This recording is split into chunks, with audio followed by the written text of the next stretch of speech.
بسم الله الرحمن الرحيم، والصلاة والسلام على أشرف الأنبياء والمرسلين، حبيب إله العالمين أبي القاسم محمد وآله الطيبين الطاهرين المعصومين إلى يوم الدين. ما يميز تجمع الأمل عن بقية التجمعات والأحزاب السياسية بأنه تجمع سياسي تنظيمي بكل معنى الكلمة، ليس بتجمع انتخابي ولا تجمع جماهيري. فميزة التنظيمية في هذا التجمع أيضا بها ميزة أخرى، أنه هو تنظيم والمنظومة. فالمنظومات هو ما يقصد بها هي الملفات الساندة، واللي من مهامها الأساسية هي مسك التنظيم وتفعيل التنظيم وتنضيج التنظيم وتسويره بكل معنى الكلمة. من أبرز هذه الملفات الساندة هي ملف العلاقات والشؤون، وملف البحث والتطوير، وملف الإعلام، وملف الأمن الوقائي، وأيضا ملف الأمانة العامة التنفيذية أو مديرية الأمانة العامة التنفيذية.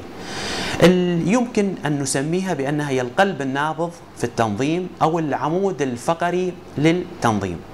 ما يميز الأمانة العامة التنفيذية عن بقية المديريات الساندة أو عن بقية الملفات الساندة بأن المهام المكلفة بها هي مهام تنظيمية أكثر من كونها مهام فنية.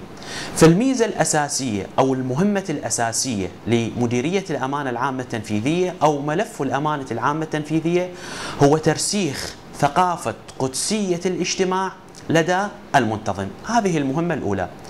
المهمة الأخرى وهي التي ترتبط بصلب مشروع الأمل أو واحدة من أساسيات مشروع الأمل، وهو التمويل الذاتي للمشروع أو لتجمع الأمل.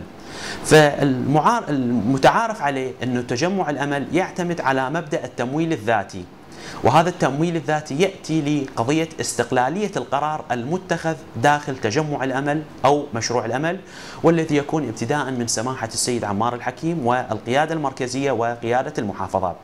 فهنا الأمانة العامة التنفيذية تأخذ على دورها مهمة تفعيل هذا الملف الحساس، وهو ملف التمويل الذاتي والمساهمات الشهرية. وهنا نحن نطلق شعار أنه المساهمة الشهرية أو التمويل الذاتي تعبر عن مدى الشعور والاستشعار الحقيقي بالمشروع، ليس بمقدار المساهمة اللي تعطى من قبل المنتظم، وإنما أهمية هذه المساهمة.